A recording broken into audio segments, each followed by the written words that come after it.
Bonjour. Alors aujourd'hui, je serai présent à l'interpellation du ministre de la Santé du Québec sur la dégradation et la déshumanisation des soins de santé après 7 ans de gouvernement caquiste. Bien, en effet, en septembre dernier, on a reçu un rapport du protecteur du citoyen qui lui-même emploie ces mots-là. Il parle de déshumanisation des services publics. Il parle de rigidité administrative et d'une affligeante perte de sens. Le protecteur du citoyen allume une lumière jaune et constate une déshumanisation des soins et des services offerts par l'État québécois. Plusieurs exemples dans le rapport démontrent que quand une situation ne rentre pas dans la petite case administrative, ça ne fonctionne plus. C'est à cause de toutes les couches de bureaucratie qui ont été ajoutées au cours des 7 années de pouvoir du gouvernement de la CAQ, qui avait pourtant promis le contraire à son arrivée au pouvoir. Beaucoup de contrôles qui ont été ajoutés dans le système. C'est d'ailleurs dénoncé dans le système de santé lui-même. Les employés, les gens du système à qui on parle nous disent bien, les gestionnaires savent de moins en moins ce qu'ils font, puis on fait de plus en plus de contrôles. Il y a une réforme qui a été adoptée sous bâillon, rappelons-nous, avant Noël, il y a un an et demi. Cette réforme-là n'a pas enlevé de la bureaucratie, elle a ajouté de la bureaucratie et des hauts gestionnaires plutôt que de se concentrer sur les soins. Pourtant, le ministre nous avait bien dit, au moment de l'adoption du bâillon, je le sais très bien, c'était une de mes premières expériences politiques, ça faisait pas longtemps que j'ai été élu, on va livrer des résultats, des soins, diminution des listes d'attente après Noël.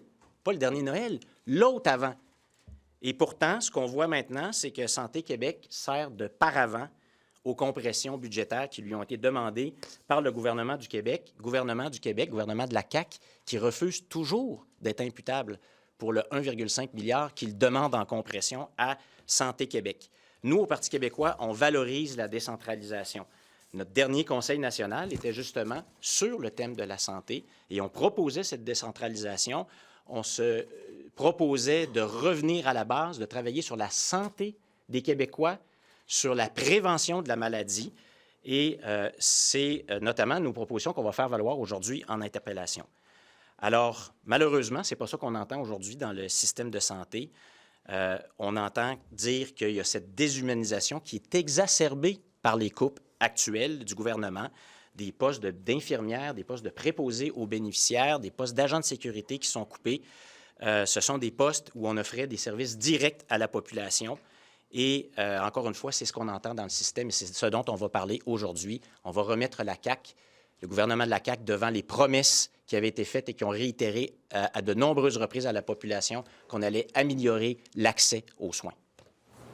Vous les feriez où, vous, les compressions, par exemple, parce que il y a quand même un fait que les établissements, certains font des gros déficits, plus marqués depuis la pandémie. Il y a peut-être un certain ménage à faire. Donc, vous vous attaqueriez à quoi précisément dans le réseau?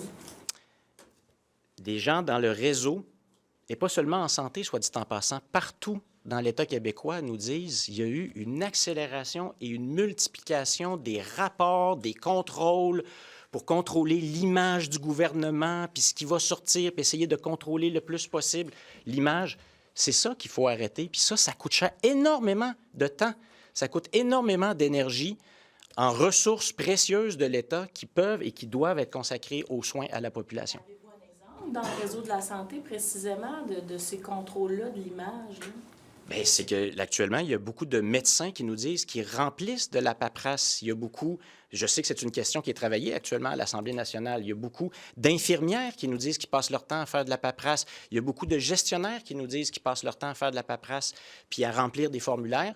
Et ça, on le dit, la CAQ s'était présentée sous la posture d'un gouvernement qui allait travailler à une rationalisation de l'État. C'était leur programme. Et c'est l'inverse qui s'est passé.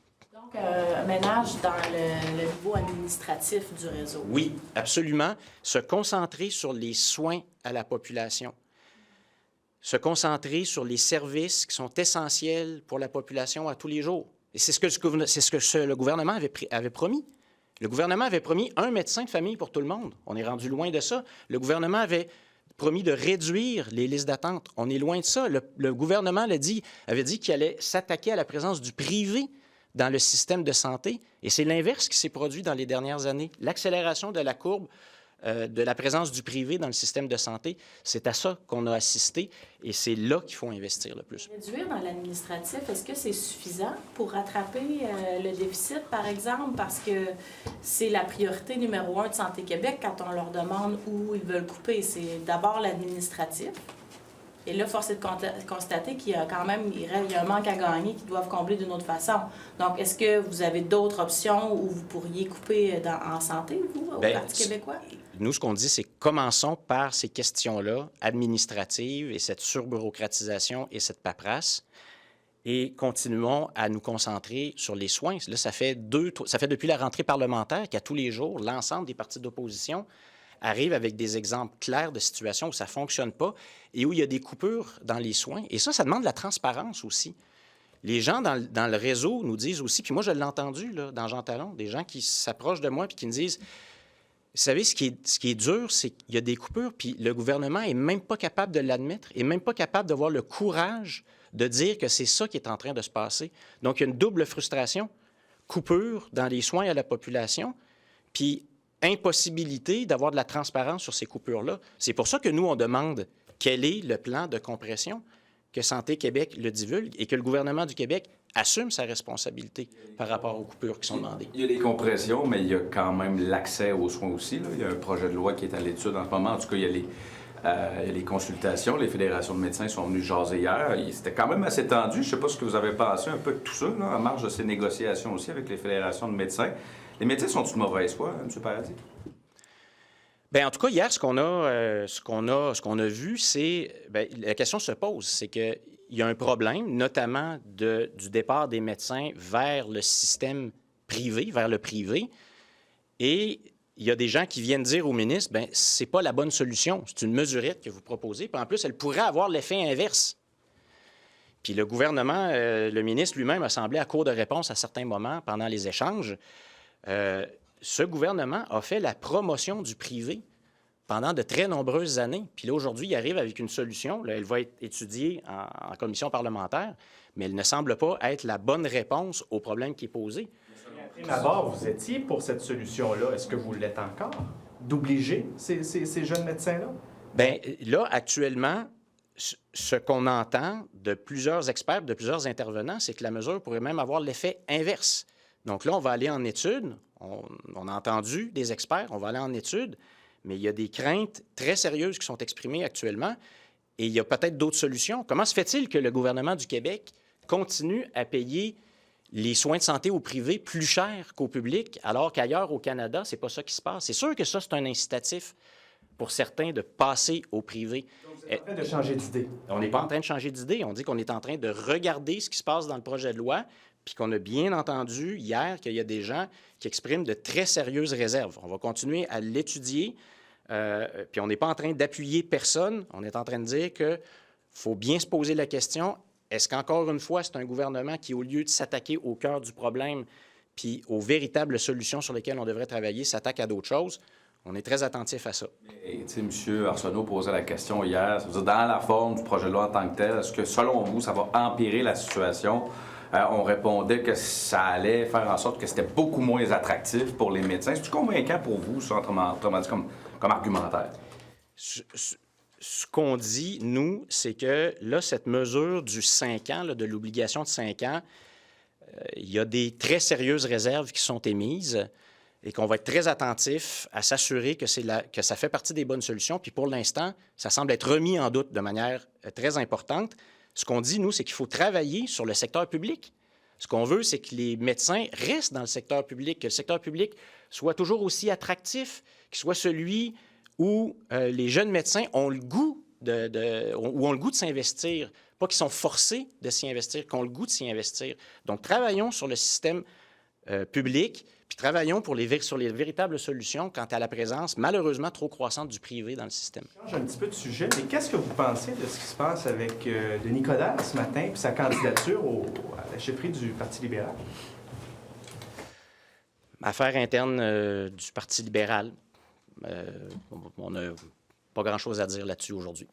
Surpris? Bien, la situation de Denis Coderre, notamment avec Revenu Québec, elle est connue. Maintenant, quels sont les documents qu'il a fournis ou qu'il n'a pas fournis, puis comment le Parti libéral du Québec a reçu ça, on ne le sait pas, puis ce n'est pas le style de la maison de se prononcer sur les affaires internes des autres partis. Est-ce que pour le parti, ça pourrait quand même faire diversion sur la vraie course, toute cette affaire-là avec M. Coderre, d'après vous? Alors ça, c'est beaucoup de matière pour vous, commentateurs de l'actualité politique. Journaliste et commentateur de l'activité politique, excusez-moi, mais non, on ne fera pas de spéculation là-dessus aujourd'hui. Affaires internes du Parti libéral du Québec. D'ailleurs, dans le sondage qu'on a vu cette semaine, il y avait un élément intéressant pour la région de Québec. Je ne sais pas si vous l'avez regardé, sans doute, là, mais le Parti conservateur qui est à 30 % je pense que vous êtes à 31 ou 33 donc quand même talonne dans la région de Québec. Sentez-vous ça sur le terrain? Le sondage, d'abord, les sondages sont les sondages et on dit toujours la même chose. Nous, on ne fait pas la politique en fonction des sondages. Tous les matins, quand on arrive ici et qu'on se pose des questions, c'est l'intérêt public et on ne regarde pas les sondages pour faire ça. Maintenant, ce sondage-là démontre aussi une chose, la même depuis plus d'1 an maintenant, c'est que le Parti québécois demeure le parti préféré des Québécois, y compris dans la région de Québec. Vous inquiète pas de voir que peut-être le Parti conservateur vous talonne dans la grande région de Québec? Nous, on continue à faire notre travail. C'est ce que je vous dis. Ce n'est pas les sondages qui influent la façon dont on fait notre travail, dont on se pose les questions sur les enjeux qui concernent la capitale nationale. Je me prononce avec mon cœur, mais surtout avec des positions rigoureuses, analysées rigoureusement par le Parti pour la capitale nationale. C'est ça qui est important. Hier, Marc Tanguay disait qu'il n'était pas question de laisser le champ libre à Éric Duhaime dans la circonscription d'Arthabasca lorsqu'il y aura des élections partielles. De votre côté, vous êtes un peu contraint dans ce cas-ci à, je sais pas moi, à présenter un candidat à ce moment-là? Notre intention est de présenter une candidature de très grande qualité dans Arthabasca. Merci beaucoup.